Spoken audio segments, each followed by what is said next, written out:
사무엘기 하권의 시작입니다. 지난 상권 이야기가 사무엘, 사울, 다윗 이렇게 세 사람의 이야기였다면 하권 이야기의 초점은 단 한 사람, 임금이 된 다윗입니다. 물론 사울이 이스라엘의 초대 임금이긴 하지만 다윗은 사상 최초로 지파를 통합한 통일 왕국의 임금이었습니다. 뿐만 아니라 다윗은 막강한 군사력과 빼어난 외교력을 바탕으로 이스라엘 내부뿐만 아니라 주변 근동 지방의 실력자로 급부상했는데요.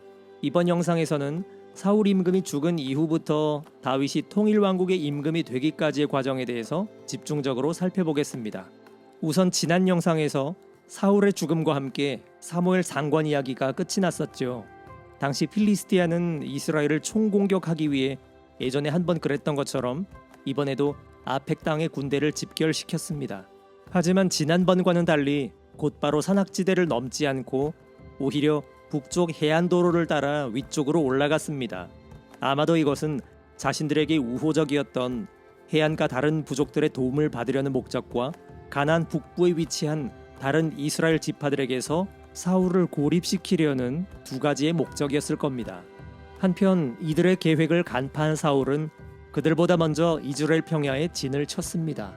하지만 평야지대는 필리스티아군이 자랑하는 병거 부대가 이동하기에는 너무나도 좋은 곳이었기 때문에 사울은 스스로 재무덤을 판 것이나 마찬가지였습니다. 절대적으로 불리한 곳에서 압도적인 강적과 전면전을 벌이는 무모한 도박을 벌인 결과로 이스라엘은 처참한 패배를 당했습니다. 근처 길보아 산까지 쫓긴 사울과 그의 세 아들은 결국 모두 비참한 죽음을 맞이했습니다. 하지만 그 난리통에도 가장 병약했던 왕자 이스보셋이 유일하게 살아남았습니다. 그래서 다윗과 함께 사울의 양대 장수였던 아브네르는 요르단강 동쪽 마하나임이라는 곳에 망명 정부를 구성한 뒤에 이스보셋을 자신들의 새로운 임금으로 옹립합니다. 이것은 이스라엘 역사상 최초로 이루어진 왕위 세습이었지만 이는 사울 왕조의 핵심 지지층에 의해 이루어진 것이지 대중들의 인정을 받은 것은 아니었습니다. 게다가 나중에 백성들은 이스보셋이 카리스마는커녕 약골이라는 것을 깨달으며 오히려 다윗에게 희망을 걸기 시작하죠. 이처럼 제대로 된 왕위 승계를 이루지 못하며 어수선했던 사울 집안 분위기와는 달리 다윗은 남쪽 헤브론에서 유다 임금으로서 확고한 지위를 얻습니다. 하지만 당시 다윗은 필리스티아의 수하에 있었기 때문에 그가 유다 임금이 된 것은 당연히 필리스티아의 허락하에 이루어진 것이었겠죠. 당시 필리스티아 역시 자신들의 영역을 분할해서 각 지역의 봉신들에게 책임을 맡기는 정책을 펼치고 있었습니다. 한편 유다 사람들도 다윗이 자신들의 임금이 되는 것을 환영했습니다. 왜냐하면 다윗은 사울과는 달리 같은 지파 사람이었고 무엇보다 필리스티아로부터 자신들을 보호해 줄 수 있었기 때문입니다. 아무튼 가나안에 정착한 이후부터 유다 지파는 필요에 따라 자주 연합했던 다른 지파들과는 달리 사실상 독립적으로 움직여 왔는데요. 다윗이 자신들의 임금이 된 이후부터는 아예 실질적인 별개 국가처럼 된 것이죠. 이스라엘 백성은 이제부터 사울의 아들이 스스로 통치권을 주장하는 주로 북쪽 지파들의 연합국인 이스라엘이란 나라와 다윗이 다스리는 남쪽 유다라는 나라, 이렇게 두 나라로 이루어진 이원 왕정 체제에 돌입한 것입니다. 그럼 서로 경쟁 관계였던 이 두 가문의 사이는 실제로 어땠을까요? 사울 가문의 이스보셋이 재위했던 약 2년 동안 이들은 서로 간의 경쟁심으로 몇 번의 충돌은 있었지만 그렇다고 전면전을 펼치지는 않았습니다. 특히 다윗은 사울의 생전에도 그랬듯이 사울 집안 사람들에게 우호적인 태도를 보였는데요. 예를 들면 대세였던 자신에게 잘 보이기 위해서 자기가 사울을 죽였다고 주장하며 접근하는 사람들을 가차없이 처단하였습니다. 그리고 사울과 요나탄의 죽음을 애도하는 노래를 지어서 백성들에게 널리 부르게 했습니다. 또한 다윗은 민족 간의 불화를 피하기 위해서 적극적인 외교를 펼치며 자신의 영향력을 넓혀갔습니다. 예를 들어 다윗은 사울에게 충성심을 보였던 야베스 길랏 사람들과도 교섭했고 심지어 아람족 국가인 그 수르의 공주와도 정략 결혼을 합니다. 참고로 나중에 그녀에게서 태어난 아들이 바로 압살롬입니다. 그러던 어느 날 드디어 힘의 균형이 깨어지는 일이 발생하죠. 이스보셋과 아브네르 사이에 알력 다툼이 생긴 것입니다. 아브네르 장군은 당시의 관습대로 자신이 실권을 잡았다는 것을 과시하기 위해 죽은 사울의 후궁을 자신의 아내로 삼으려고 했지만 이스보셋은 이에 격렬한 항의를 합니다. 사실 아브네르는 이스보셋이라는 허수아비 임금을 내세워 자신이 뒤에서 섭정하려는 생각이었지만 상황이 여의치 않자 아예 다윗에게로 돌아섭니다. 한편 다윗의 입장에서 봤을 때는 실질적인 자신의 마지막 위협이었던 아브네르가 자신의 편으로 돌아섬으로써 이제 마음만 먹으면 무엇든지 할 수 있는 상황이었습니다. 그럼에도 불구하고 다윗은 여전히 군사적인 힘을 쓰지 않습니다. 다만 아브네르를 받아들이는 단 한 가지 요구 조건으로 자신의 첫 번째 부인이었던 사울의 딸 미칼을 돌려달라고만 했을 뿐이죠. 왜냐하면 사울 가문과 정면 충돌을 피하면서도 미칼과의 재결합을 통해서 사울 가문에 대한 합법적인 지배력과 정통성을 얻을 수 있기 때문이었습니다. 한마디로 싸우지 않고도 확실하게 승리하는 방법이었던 것이죠. 때마침 전장에서 돌아온 다윗의 장수 요압은 다윗이 아브네르와 호의적인 계약을 맺은 것을 두고 어떻게 경쟁자를 살려둘 수 있냐며 격분합니다. 더군다나 자신의 동생이 그 아브네르의 손에 죽었기 때문입니다. 결국 화를 참지 못한 요압 장군은 다윗 몰래 아브네르를 살해합니다.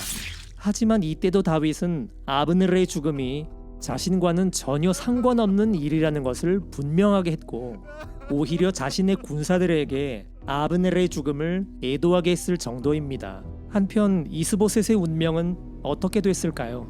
자신의 경쟁자이자 지지자였던 아브네르마저 떠나버려 이제 완전히 홀로 남은 이스보셋은 결국 자신의 참모였던 두 명의 부하에게 살해됩니다. 이들은 이스보셋의 머리를 잘라 다윗을 찾아갔지만 오히려 다윗은 이미 한 차례 그렇게 했던 것처럼 이 두 사람 역시 즉결 처분합니다. 만약 다윗이 그렇게 하지 않았으면 바로 자신이 이스보셋을 암살한 배후라는 혐의를 받을 것이 너무나도 분명했기 때문이죠. 다윗은 왜 이렇게까지 극단적으로 처신했을까요? 지파들 간의 분열을 막기 위해 다윗이 그토록 갖은 노력을 한 이유는 바로 왕국 통일, 즉 이 땅에 하느님의 왕국을 세우는 일이었습니다. 그것은 권력이나 무력이 아니라 천심과 민심을 모두 얻었을 때 가능하다는 것을 다윗은 너무나도 잘 알고 있었던 것이죠. 드디어 다윗이 평생토록 기다려온 하느님의 때가 찾아옵니다. 유다 지파뿐만 아니라 다른 북쪽 지방 10개 지파들마저 자진해서 다윗을 찾아가 자신들의 임금이 되어달라고 요청한 것입니다. 일개 목동이었던 다윗은 이렇게 모든 혼란을 평정하고 30살의 나이에 드디어 이스라엘 역사상 최초의 통일왕국 임금의 자리에 오릅니다. 하지만 엄밀히 말하자면 당시 다윗의 왕국은 유다와 기존의 이스라엘이라는 두 개의 나라가 서로 연합한 형태로 이루어져 있었습니다. 그 증거 가운데 하나로 사무엘기와 열왕기 곳곳에서 다윗의 왕국을 가리킬 때 이스라엘과 유다라고 굳이 구분해서 표현합니다. 또한 다윗은 왕위에 오르기까지 총 3번의 기름 부음을 받았는데요. 이것은 다윗이 단 한 번의 임금으로 태어난 것이 아니라 하느님이 원하시는 품성과 자질을 형성하기까지 오랜 시간이 걸렸다는 것을 보여줍니다. 왕국을 통합한 다윗이 가장 먼저 추진한 사업은 당시 여부스 쪽의 땅이었던 예루살렘 정복이었습니다. 참고로 이스라엘 백성들이 가나안 땅에 들어온 이래로 단 한 번도 예루살렘을 점령한 적이 없었는데요. 왜냐하면 이곳은 구조적으로 외부의 침입이 어려운 산악지형의 천연 요새였기 때문입니다. 하지만 시온산성이라고도 불리는 난공불락의 도시 예루살렘을 다윗이 그것도 자신의 사병들을 동원해서 처음으로 정복합니다. 그래서 예루살렘이 다윗의 도성이라고도 불리는 것입니다. 아마도 다윗은 일찌감치 예루살렘을 통일왕국의 수도로 미리 점찍어 놓은 듯한데요. 그 이유를 3가지로 추려볼 수 있습니다. 첫 번째는 군사적인 이유입니다. 당시 필리스티아는 다윗을 두고 자신들을 섬기는 충직한 봉신으로만 여겼었는데 그런 다윗이 전체 이스라엘의 왕이 된 것은 필리스티아로부터의 독립선언이나 마찬가지였겠죠. 당연히 필리스티아는 다윗을 응징하기 위해서 총공격을 감행할 텐데 그 막강한 공격을 막아내기 위해서는 예루살렘이 최적지였습니다. 실제로 다윗은 예루살렘 산성에 머무르며 자신을 처단하기 위해 쳐들어온 필리스티아군을 물리쳐냅니다. 다윗이 예루살렘을 선택한 두 번째 이유는 정치적인 이유입니다. 다윗이 7년 6개월간 머물렀던 헤브론은 남쪽 유다 땅이 위치해 있었기 때문에 북쪽에 있는 지파들이 쉽게 받아들이지 못할 것이고, 반대로 북쪽 어딘가에 수도를 옮기는 것은 더더욱 유다 지파들이 수용할 수 없는 것이었겠죠. 그렇다면 좀 더 위쪽이 위치하면서도 어느 지파에도 속하지 않는 그런 땅이 필요했는데, 예루살렘은 그런 조건을 모두 만족시키는 곳이었습니다. 다윗이 예루살렘을 선택한 세 번째 이유는 종교적인 이유입니다.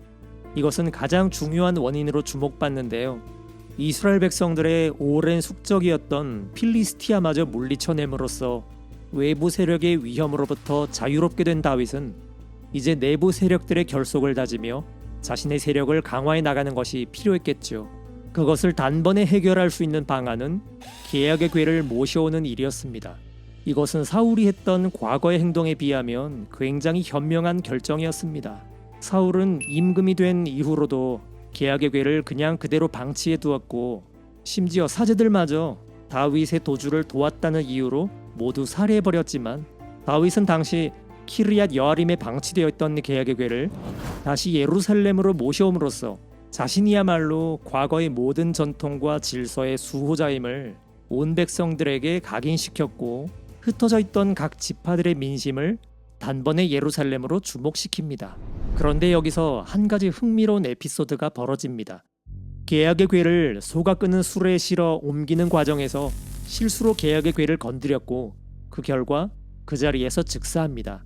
이 소식에 놀란 다윗은 즉시 계약의 궤를 옮겨오는 것을 석 달 동안 중단합니다. 이것은 무엇을 뜻할까요? 거룩함을 대하는 우리의 태도에 대한 이야기입니다. 과거 레위기에서 성막 안의 불을 함부로 다루다가 그만 죽음을 맞이한 나답과 아비후 이야기를 떠올리게 합니다. 하느님께서 하늘을 뚫고 우리에게 먼저 다가오셨지만, 그렇다고 우리가 경외하는 마음 없이 그분의 거룩함을 함부로 대하는 태도를 취해서는 안 된다는 거죠. 레위기 규정에 따르면 하느님의 현존을 의미하는 계약의 궤는 함부로 쳐다볼 수도 없었고, 더더구나 직접 만져서도 안 되는 것이었습니다. 게다가 계약의 궤를 옮길 때는 특정 집안 레위인들이 직접 옮겼어야 했는데요. 당시에는 마치 짐짝처럼 소가 끄는 달구지로 계약의 궤를 옮기던 상황이었죠. 상황이 진정된 다음 다시 계약의 궤를 옮기기 시작할 때야 비로소 모든 것이 법도에 맞게 올바른 방식으로 이루어졌습니다. 하느님에 대한 우리의 합당한 태도를 보여주는 두 번째 에피소드는 다윗이 직접 보여줍니다. 다윗은 계약의 궤가 예루살렘으로 들어갈 때 옷이 다 벗겨질 정도로 열렬히 환호했습니다. 오죽하면 그 모습을 바라보던 아내 미칼이 다윗에게 빈정거릴 정도였는데요. 그만큼 다윗은 주님 앞에서는 더 이상 권력자가 아니라 한없이 비천한 종의 모습을 취하는 겸손함을 보인 것이죠. 다윗의 인생은 이제 모든 굴곡을 지나 최고 정점에 올라 있습니다.